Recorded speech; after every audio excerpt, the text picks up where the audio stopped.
Behold, your Lord said to the angels, I am going to place a vicegerent on earth. The Arabic word is khalifa. It means a representative or an emissary of mine. And they said, the angels said, will you place therein one who will spread corruption and shed blood, while we celebrate your praises and glorify your holiness? And God said, he said, truly I know what you do not know.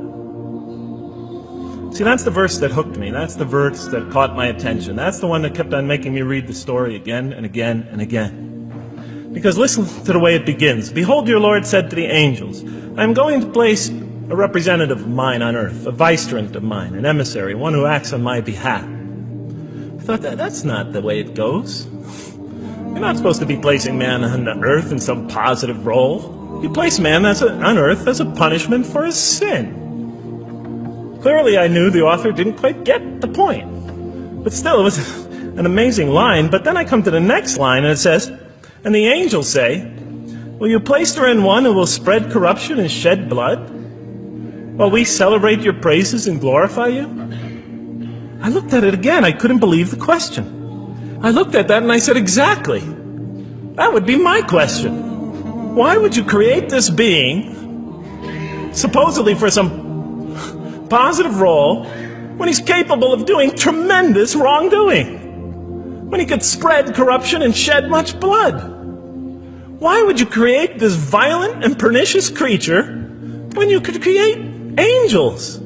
As the angels clearly say, well, we, the angels, celebrate your praises and glorify you. They were asking one of the most fundamental questions in the entire history of religion.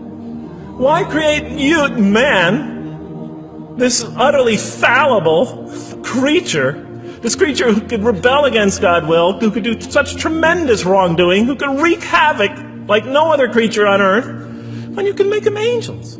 That whole question, everything that I ever thought, everything that I ever experienced, everything that I ever knew was in that question. It was as if the author took my life and wanted to pick out exactly the right question to humiliate me, to provoke me, to anger me. Why create man, this most destructive and violent creature, when you can make them angels? And then look at the answer. And he said, God said, truly I know what you do not know.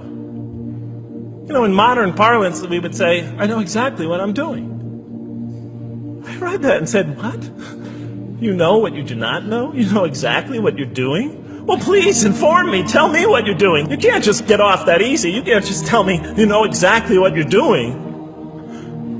Not after what I've been through. Not after you made me this way. And then I realized, of course, I was arguing with a God I didn't even believe in.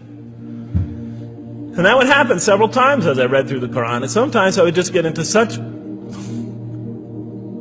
agitated by what I read, I'd start arguing with this voice that I'm reading before me, that's calling to me. So we turn to the next verse.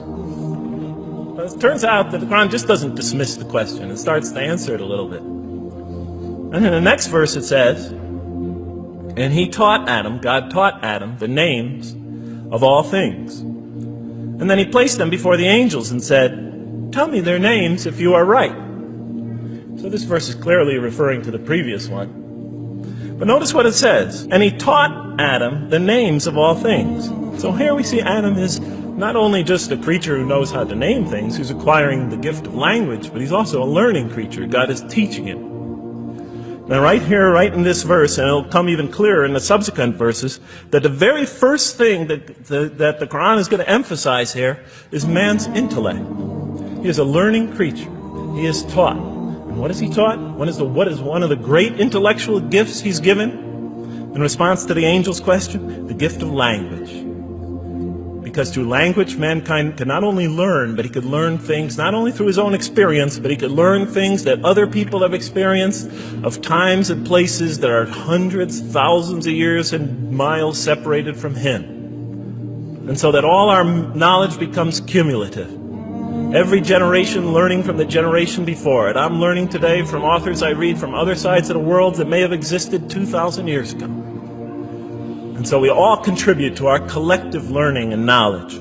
And so what I'll see later in the Quran, And the Quran will emphasize this again and again and again. Like in one verse it says, read in the name of your Lord who created a man out of a tiny creature that clings. Read, it commands the reader. For your Lord is most bountiful. Why is he most bountiful? What great gift did he give you? For he taught man the use of the pen, and through it taught him what he otherwise could not know. And he taught Adam the names of all things. And then he placed them before the angels and said, tell me their names if you are right.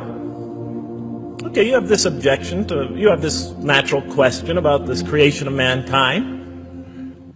Here, this mankind is this human being, this human creature is a learning creature. He has many intellectual gifts. Here, I'm going to place these things before you. Tell me their names if you are right about man. And what did the angel say? Glory to you.